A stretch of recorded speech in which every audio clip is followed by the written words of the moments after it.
keeping the various elements of our drawing in proportion to each other is always one of the challenges of drawing, and particularly architecture, where if the proportions aren't quite right, the building or the structure just doesn't end up looking quite the way it should.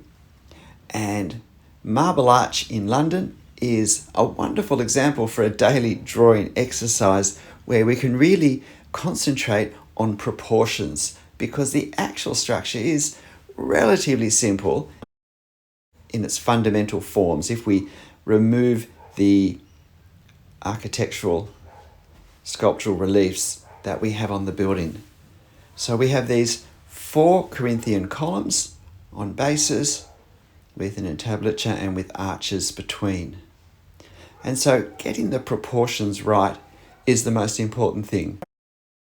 Now, if I were drawing this with pencil, I could rough it out as an overall shape and divide it into 3, and if I was happy that the proportions were correct, I could then ink over it, or I could adjust the pencil marks. But drawing directly with pen, I need to spend a little more time possibly in observation as I make my first marks, since at the end of the drawing all the marks will still be there.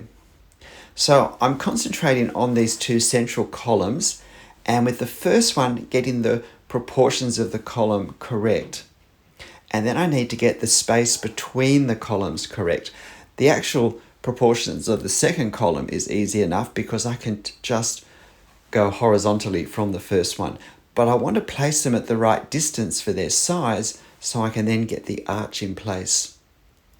So there we have the arch in the center of them.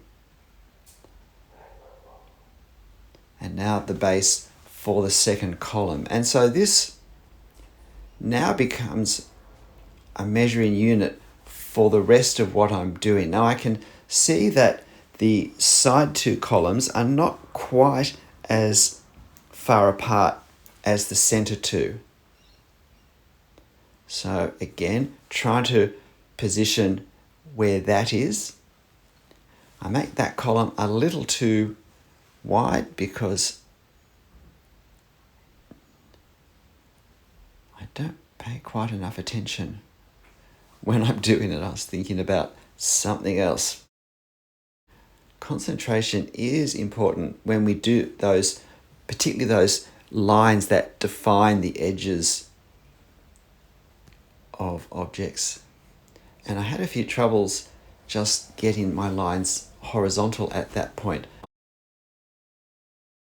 I realized that I'm not sitting square on to the paper, which has affected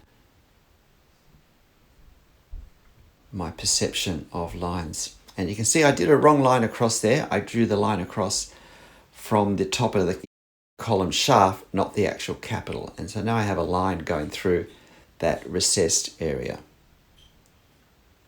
But quite frankly, I never gave it another thought, and it was well after the drawing was finished that I even noticed it again.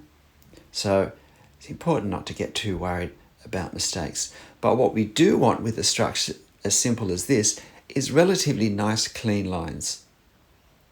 So we really do want to be as prepared as possible when the lines go on the paper, that they're in the right place. And now I get to position the other column, and you can see I'm working it out, and I'm placing the supports of the arch that are inside the column as well, because they affect the width, the apparent width. So we need to be seeing as much as possible of what we're seeing in the reference. So again, just trying to work out a horizontal line that's accurate enough.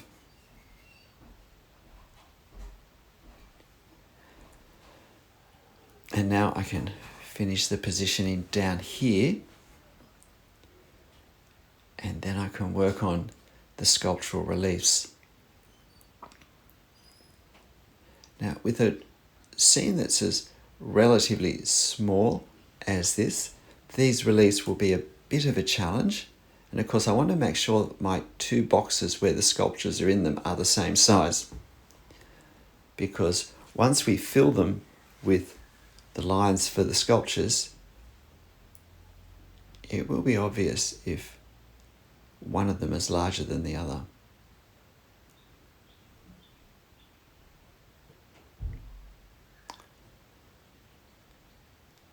So just finishing off the forms. And now there is a rail here that is part of the support of the gate. And I'm trying to create the effect of the wrought iron that goes across in that way. And one of the gates is slightly ajar, so we can see a little more width of it. But with the foreshortening, we can't see any gaps between the posts. And then the gates for the two sides. On this side, one gate is shut. And on the other side, it's completely shut, which is nice because it gives a bit of visual variation between the two sides. And then I noticed for the first time that there's actually lights hanging from the two side arches.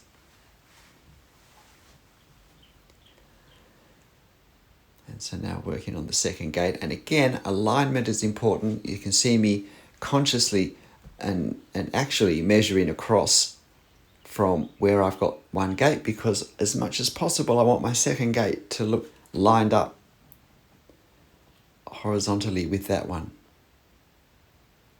And just putting a few brackets in place.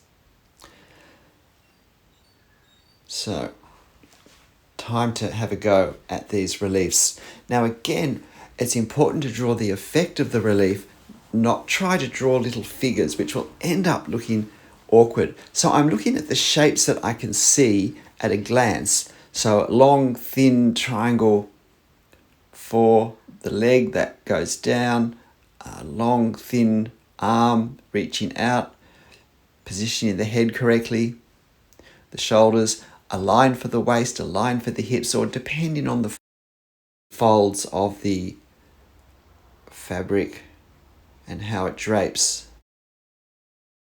So I'm not thinking I'm drawing a little figure. And it's the same here. I draw the head, I work out where the waist will be. In this one, where the bottom of the skirt is, and then the feet. And then I'm really doing positioning lines for the key visual points of the figure according to the position that it's in. And I do the same on the other side. And what could have been a very complicated, difficult and frustrating part of the drawing to do ends up becoming just like every other part of it. I'm looking at shapes and I'm reproducing those shapes. And I wasn't sure about putting this hatching in, but I decided to. At this point, I'm wishing I hadn't, because it's all a bit messy, and I decided that since I've done it, I better try and repair it a little bit. I'll add it to the center part. I'll go more slowly. I'll take more care. I'm angling my horizontal hatch lines with the perspective angles for horizontal lines in that arch, and so they come up over the top in the central arch and on the other side. And so getting close to the end now. Now there is a further section on top.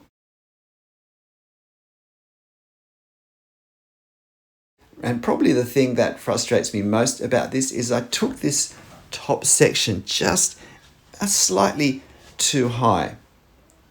It's a couple of millimeters too high, I think, which does change the overall sense of proportion of the arch.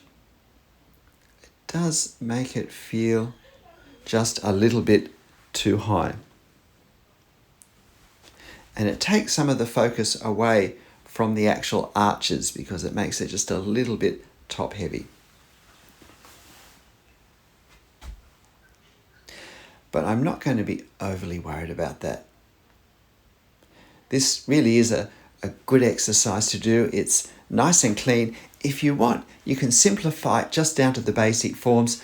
Don't worry about the sculptures and really work on it. Even do it several times to really capture the proportions of the height and the widths and the various main architectural elements. And then I decided to put this small figure in just to give a sense of the scale.